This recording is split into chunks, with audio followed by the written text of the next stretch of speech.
गरीब साध साध सब नेक हैं, आप अपनी ठोरे, जो सतलोक ले जाएंगे वो साधु कोई और।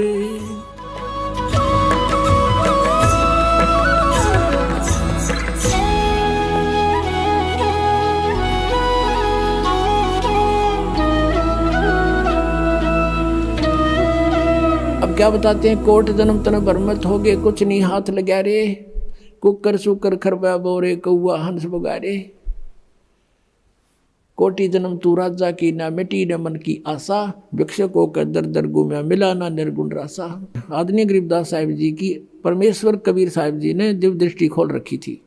उन्होंने आज से अरबों खरबों पहले की सारी घटनाएं एजिटी चित्रित कर रखी हैं और उनको वो घटनाएं चलचित्र की तरह दिखाई देती थी।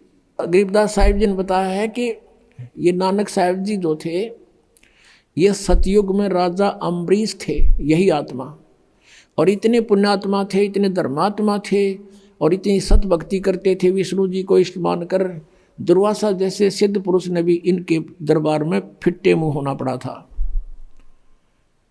उसके बाद वही आत्मा फिर त्रेता युग में राजा जनक रूप में जन्म हुआ। राजा थे वो, और नौकर सैकड़ों लाखों की संख्या में सैनिक उसके नौकर थे। और वही आत्मा फिर पुनों को स्वर्ग में नाश करके बहुत यज्ञ किया करते थे राजा जनक, उनको नष्ट करके तो कलयुग के अंदर कालू राम मेहता के घर पे एक सिंपल मैन के घर जन्म हुआ, क्योंकि वो सब पुण्य खत्म हुए। और फिर नौकरी कर रहे एक नवाब के घर पे आप ही, और पहले उनके लाखों नौकर होते थे। तो काल का ये जाल ऐसा है, जब नानक साहिब जी को अपने पिछले जन्म दिखाए परमात्मा ने कि आप राजा थे, राजा जनक भी आप थे, और अब आप क्या हो, पेटा भर गया उस पुण्यात्मा का भगवान देखकर। इनको कहते हैं जो दृढ़ भक्त होते हैं उनको भगवान मिलते हैं। उस दिन के बाद फैसला कर लिया पूरा हिंदू समाज। नानक साहिब जी के पिता भी विरोधी हो गए थे कि के पैदा हो गया हमारे देवताओं ने बुरा बतावे, और सब ब्राह्मण विरोधी हो गए थे कि ये पागल हो गया, इसका पता नहीं क्या हो गया, ये सब उल्ट सुल्ट बोल रहा है।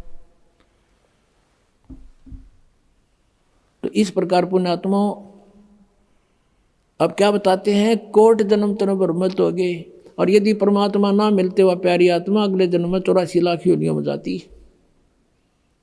कोट जन्म तन भरमत हो गए, कुछ ना हाथ लगा रे, कुकर सुकर खरबा बोरे, कौआ हंस बगारे। कोट जन्म तू राजा की ना, और मिटी न मन की आशा, भिक्षकों का दर दर घूमया, मिला ना निर्गुण रासा। आप ऐसे साधक भी रह चुके हो,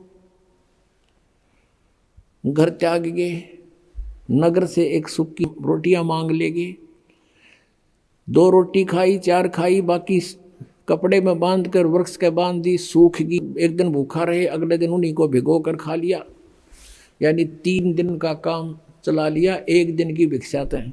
और खूब घोर तपस्याएं की, साधनाएं की, अन्य नामों की, अन्य साधनाएं की। उनसे क्या हुआ, तप से राज राज मदमानम, और जन्म तीसरे शुक्र सवानम।